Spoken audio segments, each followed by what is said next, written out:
어제에 이어서 계속해서 이제 욥이 탄식하는 내용의 말씀인데, 여러분들이 가진 성경에는 소제목이 써 있는지 모르겠어요. 제가 성경 말씀을 준비하면서 보는 성경책에는 여기 이 부분 10장이죠. 10장의 부분에 대해서 이렇게 소제목이 적혀져 있어요.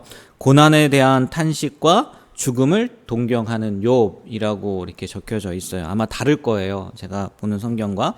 그러니까 다른 말로요. 빨리 죽게 해달라는 거예요. 지금. 욥이 오늘 말씀 가운데에서 계속해서 하는 말씀의 요지가 뭔가 봤더니요. 왜 태어나게 하셨냐는 거예요. 왜 태어났냐. 하나님께서 분명히 이 땅에 이 땅 가운데 살게 하신 이유가 있을 텐데, 지금의 고통스러운 상황이 아닌 분명 다른 뜻이 있으셨을 텐데 도대체 왜 이렇게 나를 힘들게 하십니까? 라는 내용들이라는 거죠. 그래서 차라리 나를 데리고 가달라고 제발 이 순간이라도 편하게 해달라고 하소연하는 내용이 오늘 10장의 내용이에요. 3절을 먼저 보면요. 욥이 이렇게 말합니다. 3절을 보면 주께서 주의 손으로 지으신 것을 학대하시며 멸시하시고 악인에게 빛을 비추시기를 선히 여기시나이까. 여기서만 이야기하는 것이 아니라요. 뒤에 8절을 봐도 이렇게 얘기해요. 주의 손으로 나를 빚으셨으며 만드셨는데 이제 나를 멸하시나이다. 지금 만드셨는데 왜 뭘 하시는 거예요? 만드시는데 왜 힘드신 거예요? 오히려 악인을 이렇게 세우시는, 악인에게 빛을 비추신다는, 하나님께서 악인을 높이 드는 분이십니까? 라고 되묻는다는 거죠. 하나님께서 만드신 나를, 아니 하나님께서 만드신 것을 학대하고 멸시하고 오히려 악인들의 꾀를 좋게 부시는 분이 하나님이십니까? 라고 묻는 거예요. 여러분 어떻게 생각하세요? 분명히 우리도 믿는 것이 뭐냐면 하나님은 그런 분이 아니라는 거죠. 악인에게를 왜 선히 비추세요? 악인에게는 심판을 주시고 의로운 자들에게는 상을 주시는 분이 하나님이라고 우리는 믿죠. 저도 그렇고요. 그러면 욥이 이 상황 가운데에서 무지해서 우리보다 몰라서 하나님을 이렇게 생각하고 하나님을 이렇게 판단하는 거겠습니까? 판단이라는 표현은 좀 그렇지만 하나님을 이렇게 바라보겠냐는 거예요. 오히려 욥이요 우리보다 하나님과 훨씬 가까운 사람이었죠. 우리가 말씀을 통해서 보듯이. 그랬던 그가 왜 이렇게 하나님을 잔인한 분으로 혹은 이상한 분으로 생각할 수밖에 없었냐는 거예요. 제가 생각을 해봤는데요. 뭐 다른 이유들도 있겠지만 제 생각 가운데는 첫 번째는요 이거인 것 같더라고요. 고통이 너무 크니까. 네. 어느 누구도 겪을 만한 일이 아닌 일을 지금 욥이 겪고 있잖아요. 그 고통이 얼마나 큰지 지금까지 자신이 알았던 그리고 믿었던 또 어떻게 보면 경험했던 하나님일 수도 있겠죠. 그 하나님을요 오해하게 할 만했다는 거예요. 그만큼 고통이 컸다는 거죠. 그렇지 않겠어요? 아무리 많은 자식이 있다 한들요 하나만 잃어도 이루 말할 수 없는 고통일 거란 말이에요. 부모에게는. 그런데 아들 7과 딸 3을 한꺼번에 잃어버렸어요. 아니 뭐 잃어버린 게 아니죠. 죽었어요. 어디 뭐 제정신이겠습니까? 재산이 문제겠어요? 재산은 아무 생각도 나지 않았을 것 같아요. 거기에요 자신은요 극심한 피부병에 걸려서 어찌할 바를 몰라요. 오죽했으면은 그 기아장을 가지고 그 피부병 그것을 긁고 있었겠습니까? 얼마나 고통스러우면. 근데 거기에 이 고통을 당하는 남편에게 아내가 위로는커녕 같이 아파해 주기는커녕 아내조차도요 저주하고 죽으라는 거예요. 하나님을 저주하고. 욥의 마음이 오죽했겠냐는 거예요. 아마 이런 고통들 때문에 이 고통이 너무나 크니까 이런 10장에 10장뿐만이 아니라 앞에서도 욥이 자신의 생일을 저주하긴 했지만 이런 탄식들을 하지 않았을까 그런 생각이 들더라고요. 그리고 또 하나는요 제가 좋은 쪽으로 좀 생각을 해봤어요.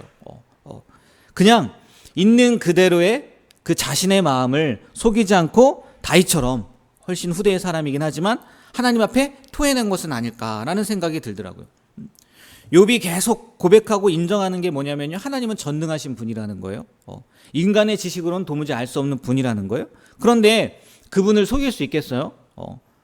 정말 죽는 게 낫겠다고 생각하고 있는데 마음속에는 내가 진짜 죽어버렸으면 좋겠다 라고 생각하고 있는데 이 상황에서 빨리 벗어나고 싶은 게 벗어날 수 있는 방법이 죽음밖에 없다고 생각을 하고 있는데 자신의 생각으로는 이해할 수도 없고 이해도 안 되는 상황인데 겉으로는 아무 일도 없는 것처럼 다 하나님께서 선하게 하시겠죠.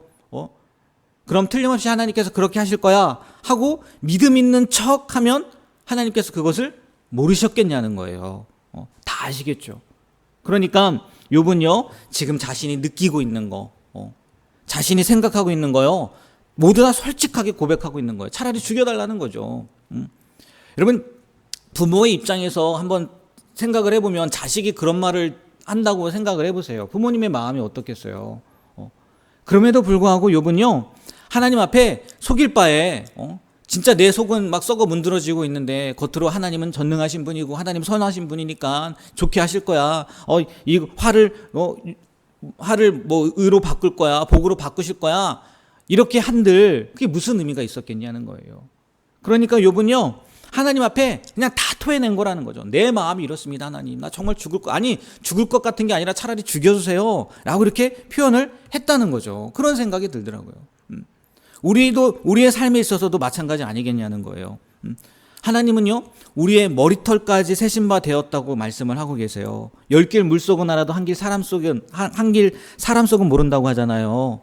그런데 하나님은요, 백격 우리가 꽁꽁 싸맨다 할지라도요, 또 이 세상의 모든 사람을 우리가 속일 수 있다 할지라도요, 하나님은 절대 속지도 않으시고 속일 수도 없는 분이시잖아요. 이 사실을 안다면요, 하나님 앞에 우리의 감정, 우리의 생각, 우리의 계획을요, 숨길 이유가 없다는 거예요. 숨길 필요가 없다는 거예요. 하나님은 말도 안 되는 방법으로요, 자신의 아들을 우리를 위해서 대신 내어주신 분이에요. 우리가 알고 믿잖아요. 그토록 우리를 사랑하시는 분이시고 우리의 전 존재에 관심을 가지시는 분이신데, 그런 분에게 우리의 마음을 감추려는 것은 너무나 어리석은 생각이라는 거죠. 감출 수도 없지만요. 그런 마음이 들더라고요. 고통도 컸지만 한편으로는 욥이 어차피 내가 하나님 앞에 속일 수가 있겠어? 그냥 내 있는 그대로 다 내놓을 거야. 다 표현할 거야. 그 마음이라는 거죠. 이 말씀을 통해서요, 여러분은 어떤지 한번 생각을 해보세요. 여러분의 마음을 하나님께 어떻게 보여주고 계시냐는 거예요. 보여주고 계시긴 하시나요? 아니면은 겉으로는 그냥 아닌 척하고 계신 거는 아닌지 모르겠어요. 아마 우리의 마음을 표현할 수 있는 방법이요, 지금 이 자리에 나온 이유도 그거 아니겠습니까? 기도하기 위해 나왔잖아요. 하나님 앞에 기도하는 거, 그게 우리의 마음을 표현할 수 있는 가장 손쉬운 방법일 거예요. 그리고 좋은 방법이고, 또 저도 그 방법을 사용하고요. 그런데 거기에요, 추가로 한번 기록을 한번 해보셨으면 좋겠어요. 글로. 물론 젊은 친구들은 아마 글보다는 그냥 휴대폰에 이렇게 메모장에 남기기도 하더라고요, 보니까. 이렇게 종이로 기록하면요, 종이에 기록하면서 하나님과 대화를 하면요, 이상하게요, 그런 시간 가운데에서요, 하나님의 마음이 보여지고 내 생각만 이야기하는 게 아니라 그것을 기록하는 가운데 하나님의 마음이 보여지고요, 들려지는 일들이 있더라고요.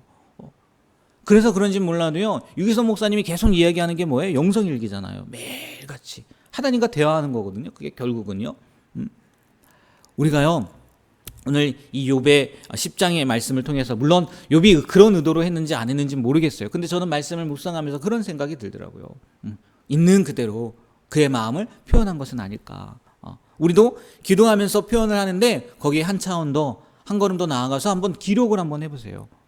그래서 하나님과 대화하며 나의 생각이 아니라 하나님의 뜻, 하나님의 마음을요, 깨닫게 되는 그런 귀한 은혜를 경험하게 되길 주님의 이름으로 축복합니다. 분명히 그런 경험들이 있어요.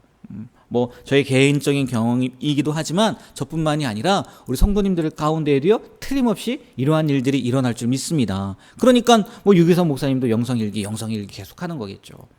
좀 생각을 바꿔서요, 기도뿐만이 아니라 한번 기록도 해보셨으면 좋겠어요. 그리고 마지막으로요, 지금까지 욥의 고통에 대한 반응의 이유, 욥이 이렇게 고백할 수밖에 없었던 이 내용에 대한 그 반응의 이유를 이야기했는데, 또 하나 생각해 볼 게 뭐냐면요, 12절 13절 말씀 한번 읽어볼게요. 12절 13절.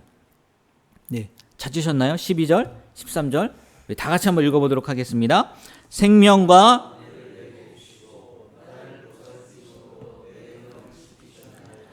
그러한데 주께서 이것들을 마음에 품으셨나이다. 이 뜻이 주께 있는 줄을 내가 아나이다. 아멘. 이 그냥 개역개정으로 읽으면은 크게 다가오지 않은데요. 제가 쉬운 성경을 한번 읽어드릴게요. 12절.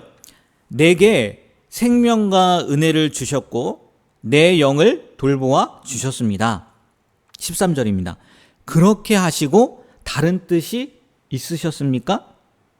분명 다른 뜻이 있으셨겠지요. 무슨 얘기냐면 하나님께서 지금 욥을 살게 하신 뜻이 있을 거라는 거예요. 지금 이 말은요, 지금 이 상태를 계획하신 것은 아니지요?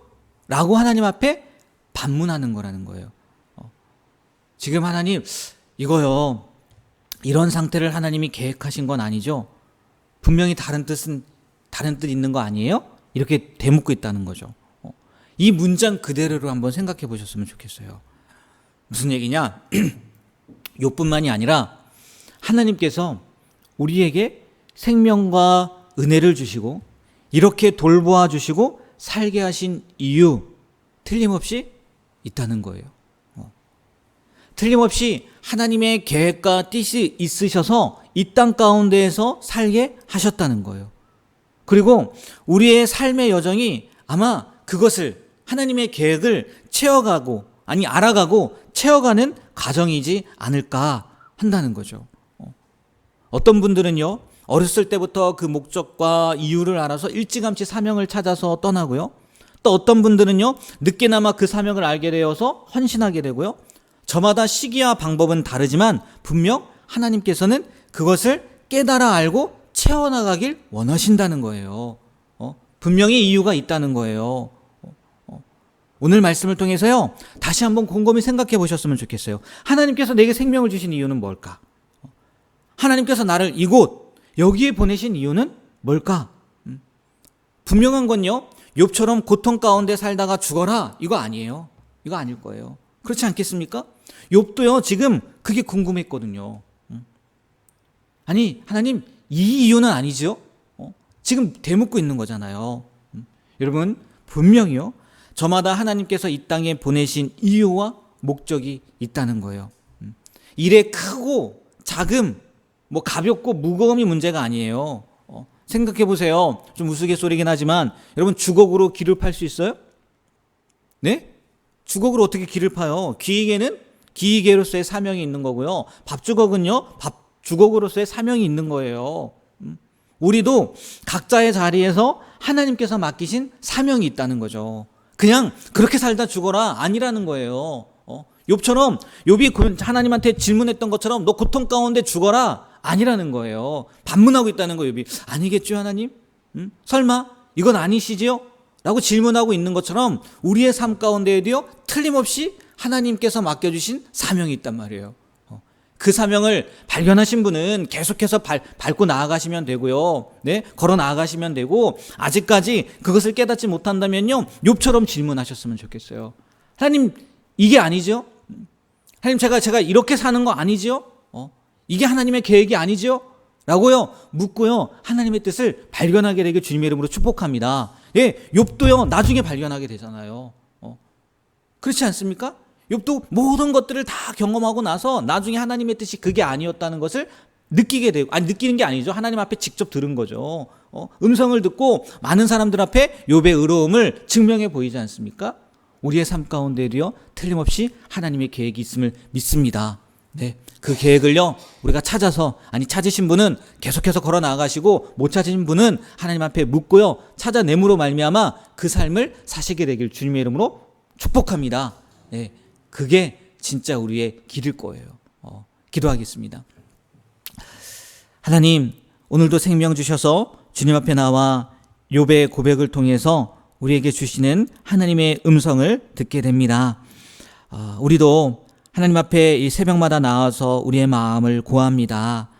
이 기도의 시간뿐만이 아니라 때로는 하나님 글로도 기록해 보면서 하나님의 마음을 좀 더 깊게 경험할 수 있는 그런 귀한 은혜도 허락해 주시고, 무엇보다 욥이 고백했던 것처럼 이러한 삶이, 물론 하나님의 사명대로 살고 있는 분들도 계시겠지만 그렇지 않다면 그 사명을 깨닫게 되는, 이 삶이 하나님이 원하시는 삶이 아니라 하나님이 바라시는 삶, 하나님이 계획하는 삶이 있다는 것을 아버지 깨닫게 되므로 그 길을 다시 걸어나갈 수 있는 우리의 모습이 될 수 있도록 붙잡아 주시옵소서. 그리하여 태초에 하나님께서 우리에게 계획하셨던 그 계획을 이루는 삶을 살아가는, 사명을 다하는 삶을 살아가는 우리 중앙교회 모든 성도님들의 삶이, 또 이 자리에 나와 예배하는, 기도하는 우리 성도님들의 삶이 되게 하여 주시옵소서.